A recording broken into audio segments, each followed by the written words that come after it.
Did you know? The very first Mega Man game on the Nintendo Entertainment System was originally going to have 8 Robot Masters. Although 8 bosses is now a staple for the franchise, the original Mega Man is unusual in that it only includes 6. This was due to technical limitations at the time, but by the time these limitations came to light, Capcom had already designed 7 Robot Masters. The Robot Master that was removed is named Bond Man. The original 6 Robot Masters were created as industrial robots gone bad, and represented trades such as construction and timber felling. Bond Man was likewise designed to fit this theme, and would have used a powerful industrial adhesive that would hold enemies in place upon landing a shot. This mechanic was instead utilized for Iceman's weapon, the Ice Slasher. Bond Man later made an appearance in a manga titled The Men Who Created Rockman, the Rockman Creation Legend, illustrated by artist Hitoshi Ariga. Ariga would later go on to create the Rockman Remix, Megamix, and Gigamix manga series. Bond Man garnered a bit of a cult following in Japan, and the long-lost Robot Master nearly had an opportunity for return in the 2006 PSP remake Mega Man Powered Up. Producer Keiji Inafune considered using Bond Man as one of the 2 new Robot Masters in the game, but ultimately scrapped the idea, stating, "I thought about reviving Bond Man, but it was a little tough. What we could present in Rockman was a little different than the time I created Bond Man. So rather than throwing him in hastily, I decided to leave Bond Man as the legend he is, and I created 2 new characters instead." The 2 Robot Masters in question were, of course, Time Man and Oil Man, bringing the original game's total up to 8 Robot Masters in line with the tradition of every other classic Mega Man game that followed.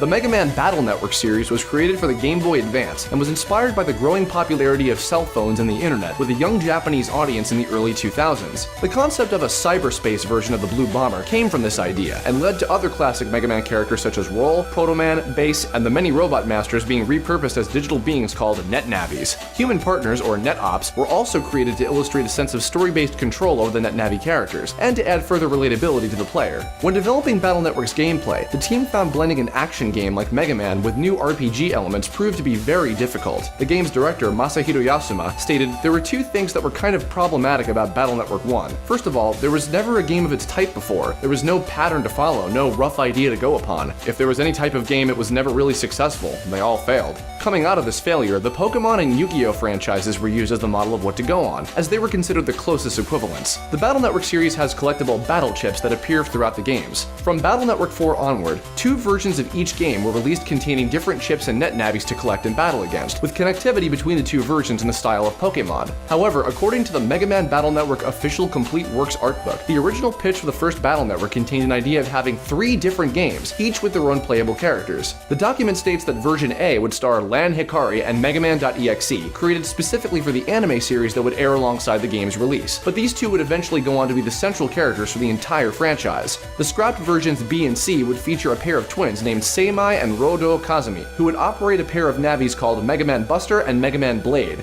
A note on this same document states that while the stories of all 3 games would tie into each other, only 1 game would be required in order to collect all available battle chips. This contrasts with the Pokemon style the series would later take. One unused concept from this early document is a boy named Mike Kennan. Kennan was originally set to be Roll.exe's net op and would have been an unlicensed net battler older than Lan and his friends. It also states that Mike Kennan would have passed along Roll.exe to Male Sakurai and would have then taken up an earlier version of Base.exe. Ultimately, Kennan was scrapped, Male was made into the sole operator of Roll, and Base was given an entirely separate backstory in the games that followed.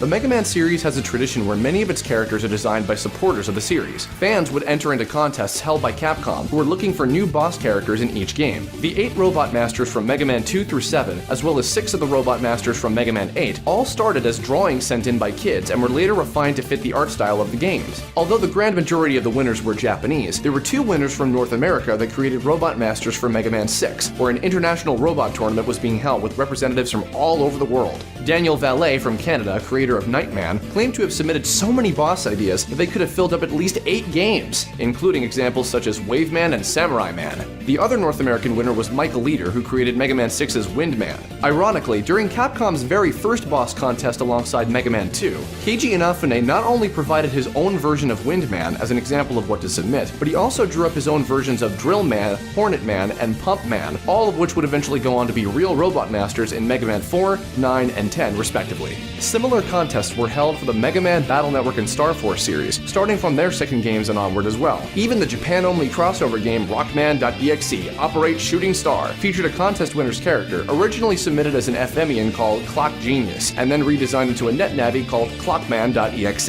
in order to fit with the setting of the game. The most recent examples come from the unfortunately cancelled Mega Man Legends 3, where a boss, an enemy, and an animal character were all designed by members of the Capcom Dev Room forum. They were set to appear in the prototype version of the game before the plug was pulled on the entire project. The mobile game Rockman Crossover had its own contest, with the winner's creation being Arcade Man, a robot master who attacks by summoning other Capcom characters. The last bit of interesting Mega Man trivia this time around comes from the Disney animated film Wreck-It Ralph. The movie featured cameo appearances by several real-world video game characters from various games, including a few from Capcom's Street Fighter series. However, Dr. Wily from the Mega Man series was supposedly going to appear during an early scene where Ralph is visiting the Bad Guys Anonymous group. A photo from the D23 magazine featured a shot of Ralph talking to Zangief, Bowser, and Dr. Wily, but later that year in November 2012, the movie premiered and Dr. Wily was nowhere to be found, instead replaced with a generic ninja character. It's unknown exactly why this happened, but since Mega Man Universe and Mega Man Legends 3 were both cancelled the previous year in 2011, while Wreck-It Ralph was still in production, it very well might have been connected to Keiji Inafune's departure from Capcom the year before that in 2010. Of course, some more uplifting news came from Mega Man himself appearing in another massive crossover featuring many iconic game characters, as he was announced to be a playable character in the new Super Smash Bros. For 3DS and Wii U.